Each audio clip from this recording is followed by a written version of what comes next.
You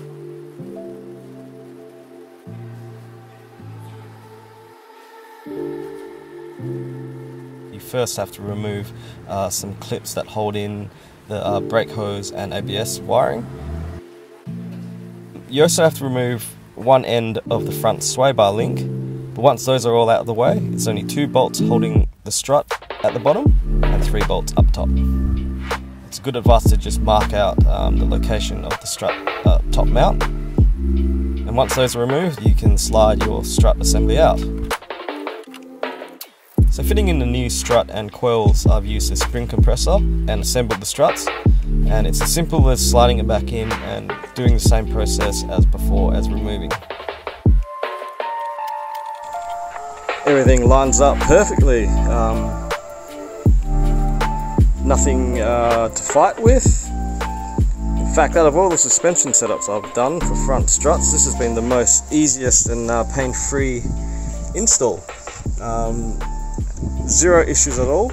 The only thing it doesn't match the OEM is there are no mounts for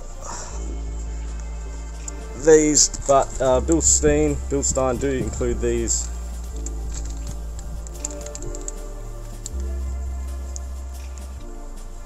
Nice tyres, so get them on.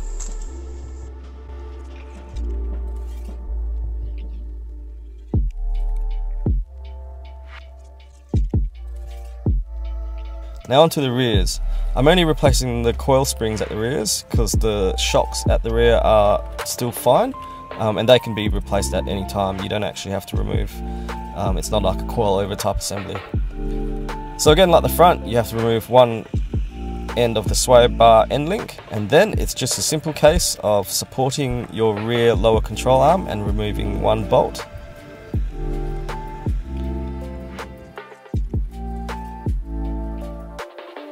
There's 2 little extrusion bits that stick out. You want to line them up, and same with the rubber stop up top. Once they're back in, you can use a jack to raise the lower control arm back up and bolt up.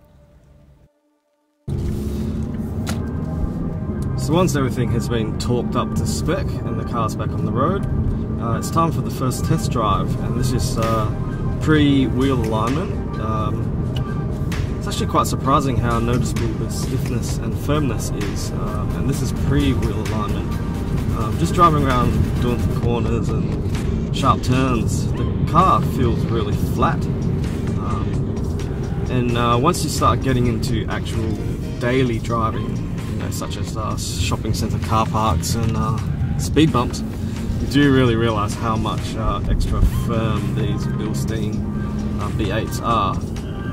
Time will tell if they settle and get smoother, but look, I'm used to relatively firm suspension for daily drivers, and this is on 18-inch, the stock 18-inch wheels. I probably would say this would be the limit for a daily driver in terms of firmness. So yeah, on to booking into my local suspension shop, let them have a drive and do the wheel alignment. My rear toe, I think, was the only thing that was out, but yeah, they even noted it was quite a firm suspension. It was quite a bit of a laugh to see that on the sheet. I haven't actually seen that written on any sheets before when I have taken previous wheel alignments. But all in all, after about a month or so of driving, the Bilstein B8's at the front with the Eibach Pro Kit front and rear, it's been driving really good. It stays so flat around corners, and I feel like you can enter and exit the corner quite more spiritedly and keep up speed, particularly in a car that hasn't got that much power as this 2.5 litre naturally aspirated Skyactiv. I haven't replaced the rear shocks yet. They're still the OEM Mazda suspension, which I believe are from TRW, but not quite sure. So I'll be looking at replacing those with Bilsteins as well, but I'm not sure if I'll go B8s, maybe the B4s, or I might check out some KYBs. Time will tell. Thanks for watching.